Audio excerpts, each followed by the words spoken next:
Well, you asked for it. Hey guys, Manny back here with another video on the CascadeScents fragrance station, and today we are looking at some of my most complimented scents for the summer season. Just so you know though, I initially refrained from doing this type of video because I did not want to mislead X amount of you. Because what may work for me as far as compliments may not exactly work for you either. And that may be due to a plethora of reasons, maybe due to personality, maybe due to the people around you and they may like a certain kind of fragrance, maybe they're not flattered by a scent anymore because it's kind of generic now, or maybe the composition just doesn't work off of your skin because they can't smell you due to your skin chemistry or your climate. So to those of you watching who are looking at this as purely an advice video, just don't take this too seriously for your own benefit. This video is more of me sharing my personal empirical results in my compliment inducing escapades with the fragrances that I actually own. So we might as well get to it, starting with my number 5, it's Chanel's Bleu de Chanel. Now, Bleu de Chanel is what my friend E at Simply Put Scents likes to call a modern day generic, which I think is hilariously true. It has standard aquatic attributes like a sharp yet pleasant citrus opening, and it evolves into a not so deep base in which the overall scent remains relatively fresh. So that's not the most unique description, but it is what it is, and honestly, it's the execution that actually is special about this scent.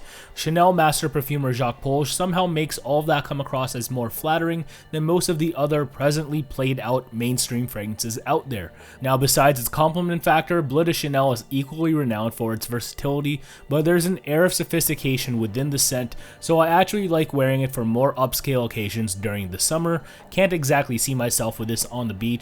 Definitely not a playful scent if that makes any sense. So that's my number 5, it's Bleu de Chanel by Chanel. Number 4 is a questionable summer reach in the opinions of some, it's Amen Ultra Zest by Thierry Mugler. Now this Amen flanker is questionable of course because it has that Amen DNA in the base, which can be super cloying in the scorching summer heat. That being said, this stuff with its blood orange and tangerine opening on a cooler day or summer late night is perfect in my opinion. Whether it's doing daytime outdoorsy stuff or late night clubbing or pubbing, Ultra Zest will get the job done if your upbeat self is looking for some compliments. Now I said this in my review of the fragrance, that people complimenting the scent on me were actually asking me what it was. To me, that's the ultimate unsolicited compliment, and that's why it's my number 4, Amen Ultra Zest by Thierry Mugler. Coming in at number 3 may be a surprise to some who adamantly find it off-putting, it's Terre d'Hermès by Hermès. With the dominant orange and grapefruit infused vetiver with some pepper, Terre is actually super pleasant to the most casual of noses if they're only getting small whiffs of the scent in the air. So guys, like all things in life, especially fragrance and especially this one in the summer, everything in moderation. Again, this one specifically because the mature, dirty orange vibe plus the adequate projection and sillage that it offers may be too stuffy and off-putting if oversprayed. But with the right amount of juice from my wear, Terre can actually induce a serious amount of you smell clean or who smells really nice type compliments. As a result, Terre d'Hermès is my number 3 on this list.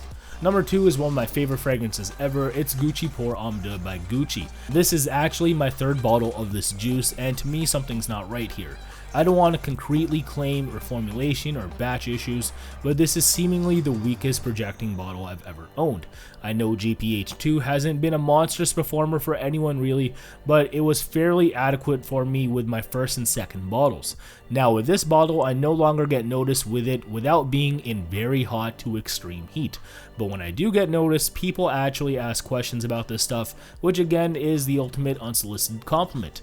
Also, the cozy tea-based frag is my preferred close quarter scent if you know what I mean, and so far there's been no complaints ever on that end. So that's Gucci Pour Homme at number 2. Now before I get to my number 1, I have a couple honorable mentions. The first one being the Allure Homme Édition Blanche Eau de Parfum, another Chanel fragrance.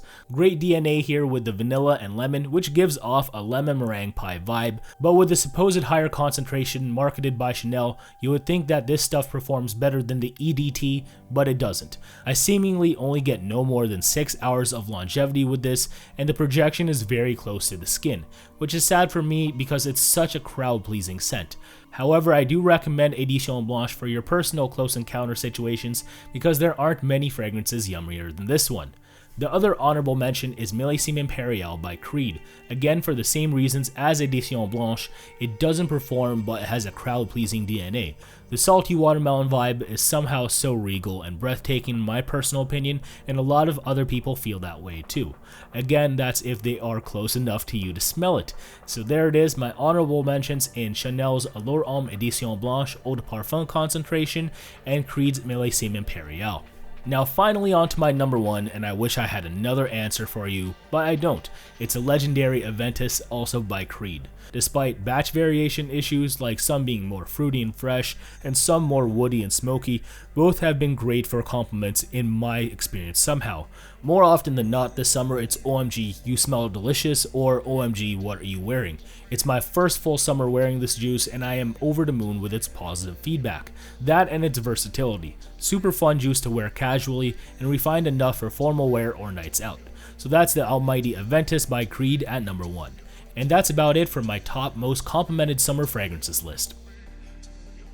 Hope you all enjoyed today's presentation. If you have any constructive criticisms or concerns or any kind of comments of any sort, please leave them in the comment section below. Also tell me which fragrances you guys are getting most compliments with this summer. I'd love to know. So there it is. Thank you again for watching as always. Please subscribe if you haven't yet for more great fragrance content, and hopefully I see you next time. Thanks again for watching. Take care. Peace out. Bye. That is a band, Filipino. No, it's a fragrance. Get the hell out of here, man. It's a fragrance by Italy Verderon.